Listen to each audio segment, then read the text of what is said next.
Hello everyone, and welcome back to another True Crime Mysteries video. Thank you all for being here.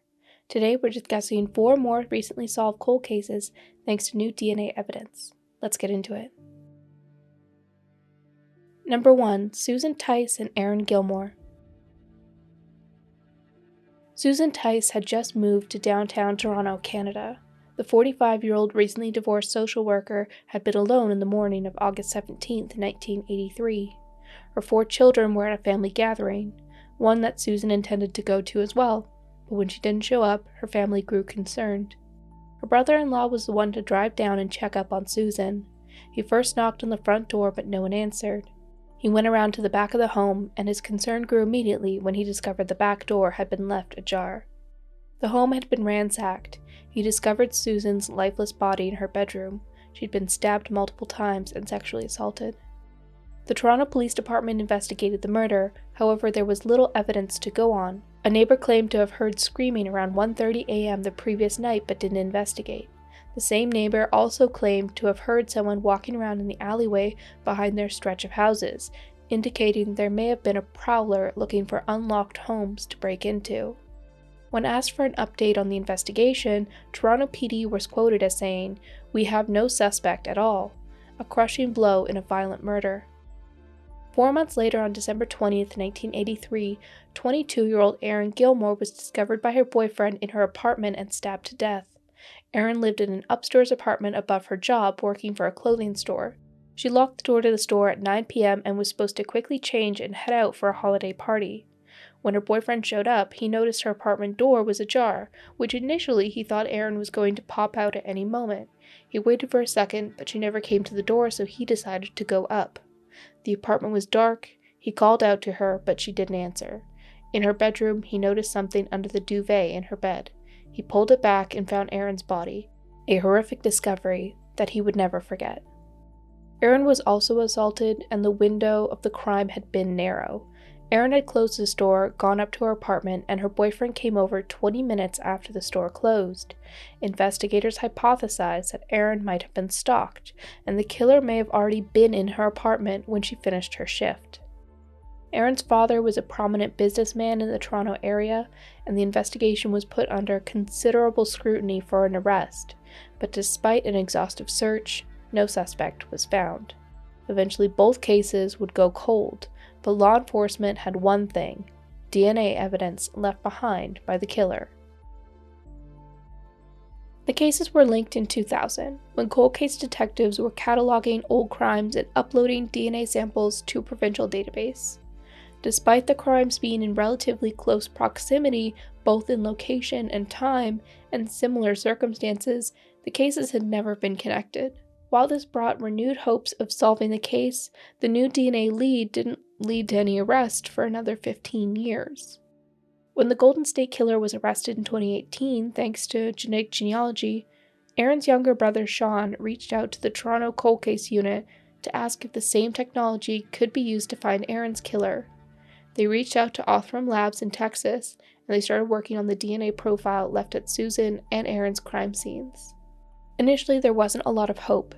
They were using GEDmatch, which relies on people volunteering their DNA from services like Ancestry.com and 23andMe to build family trees, and the pool the suspect's DNA was from was incredibly vast, indicating that not a lot of people from his family had done any genetic testing. They had more than 3,000 names to go through. As they got closer to narrowing down the pool, they would eventually serve 61-year-old Joseph George Sutherland with a warrant requesting his DNA. His DNA was a match.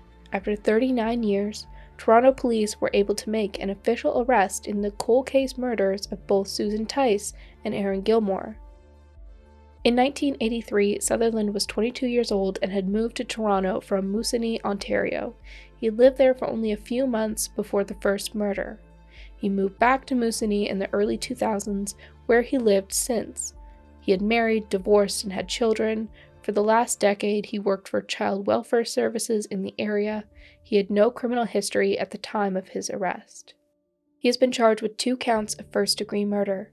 He was arrested without incident. The arresting detective claimed that Sutherland knew the arrest was coming and had seemed to expect their arrival. That same detective also stated that they would be going through old cold cases to see if there were more victims connected to Sutherland. He's being held in custody while he awaits further court proceedings. I'm Sean McCowan, and I'm here with my brother Kaylin, and Erin was our sister. On behalf of Erin's family and many, many friends, we're all very, very happy that an arrest has obviously been made in the vicious murders of Erin and Susan Tice. The last few days have brought around a full spectrum of emotions, as you can imagine, and this is a day that I and we have been waiting almost an entire lifetime for. In a sense, there's a real relief that someone's been arrested, yet it also brings back so many memories of Erin and her brutal, senseless murder. Erin was our sister, she was a daughter, and she was an amazing friend to everyone around her. She had a magnetic personality, was a natural beauty, and was always full of life and looking for her next adventure and bringing people together. At the age of 22, she had her whole life ahead of her before she was killed 5 days before Christmas. She'd never had a chance to be an aunt to her 4 nieces and 3 nephews. She never had a chance to live her life, never get married, never be a mother, and never had a chance to see what could have been. It was an incredible life to be lived that was taken away from her and the rest of us. We will always wonder what could have been and miss her presence and miss growing old with her. This arrest finally brings an answer for all of us to almost 39 years of asking who. Our mom, Anna, passed away 2 years ago, and she would have been so relieved that there had been an arrest, and so happy that someone will finally face justice after being anonymous for 39 years.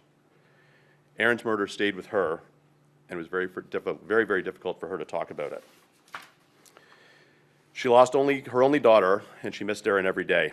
It finally puts a name and a face to someone who, for all of us, has been a ghost.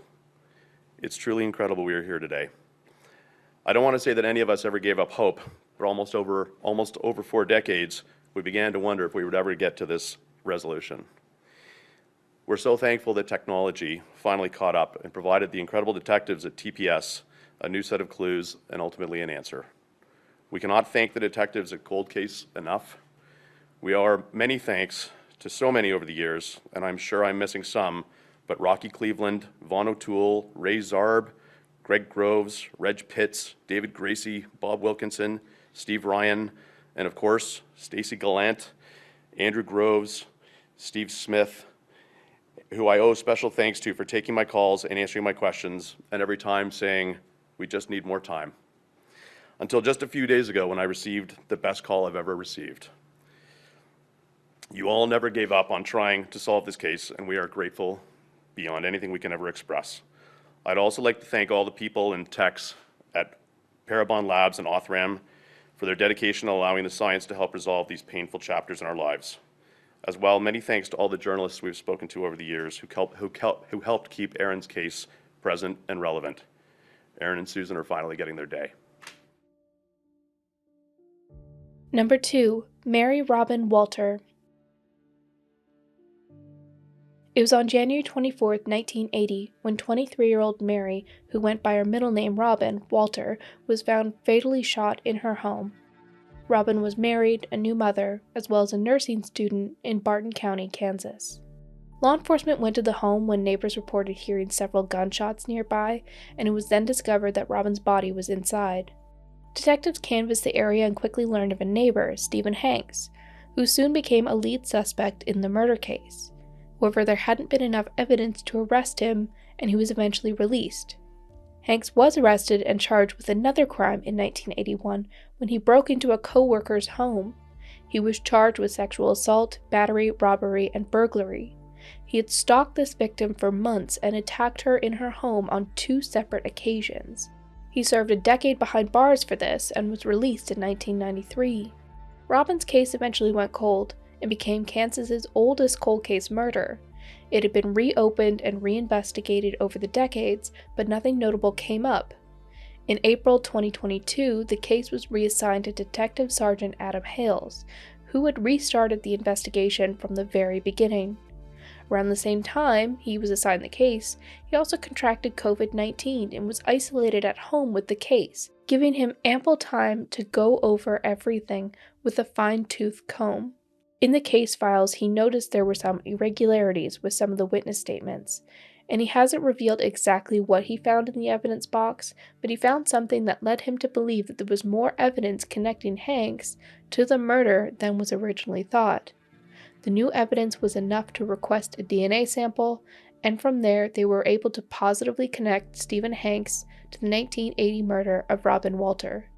After reviewing the case with Sergeant Hales, I directed that two other detectives, Detective Alex Lomas, Detective Brian Vocal, as well as Patrol Sergeant Travis Does, be assigned to the case as time allowed. Lieutenant David Payden supervised the operation.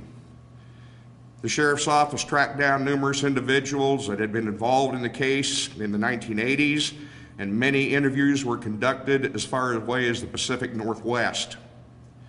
Several meetings were held with the Kansas Bureau of Investigation, who assisted us with this investigation. In October of this year, new evidence was obtained that allowed the Sheriff's Office to submit the case to the Barton County Attorney, Mr. Levi Morris, for review.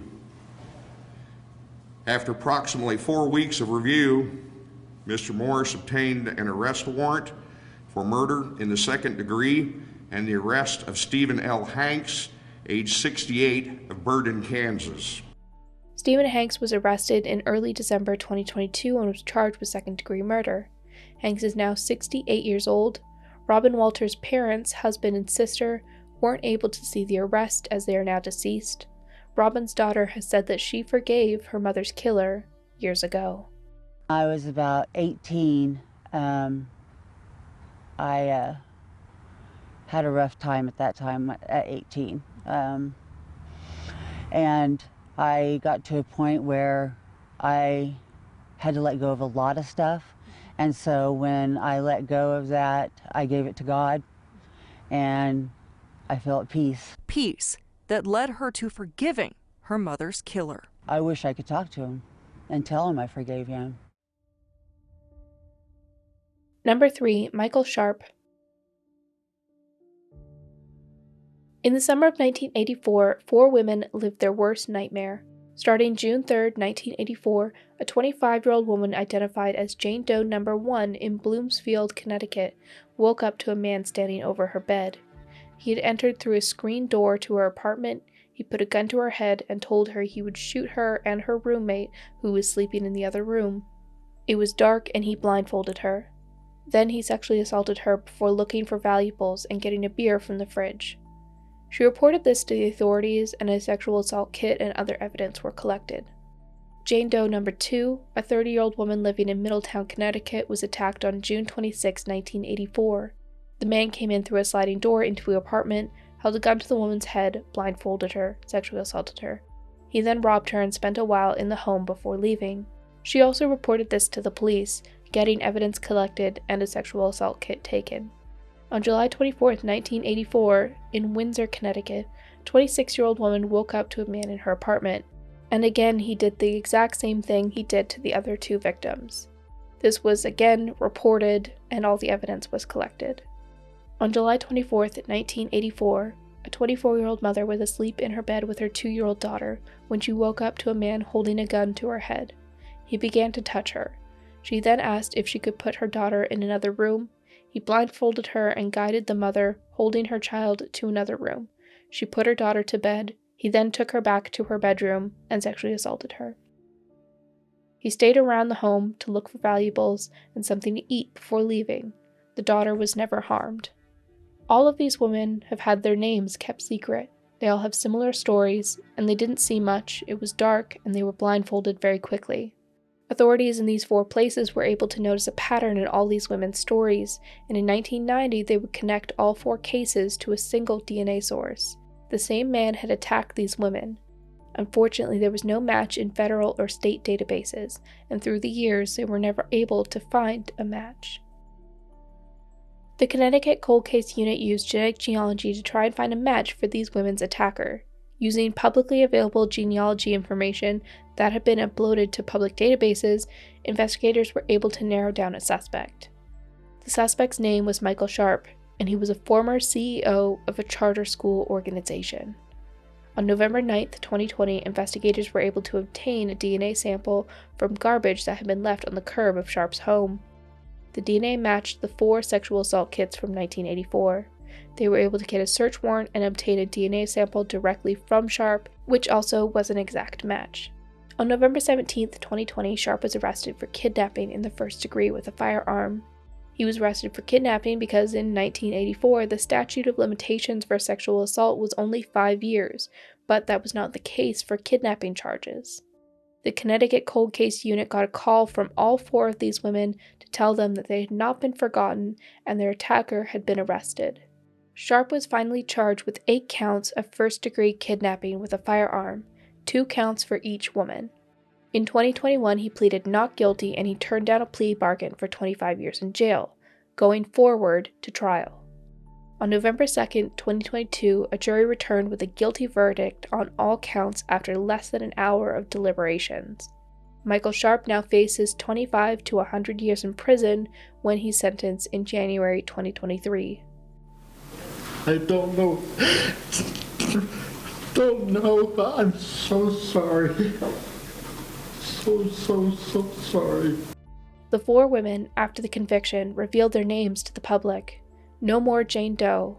Linda, Shelley, Kathy, and Roseanne finally had justice for the horrific attacks they survived in 1984.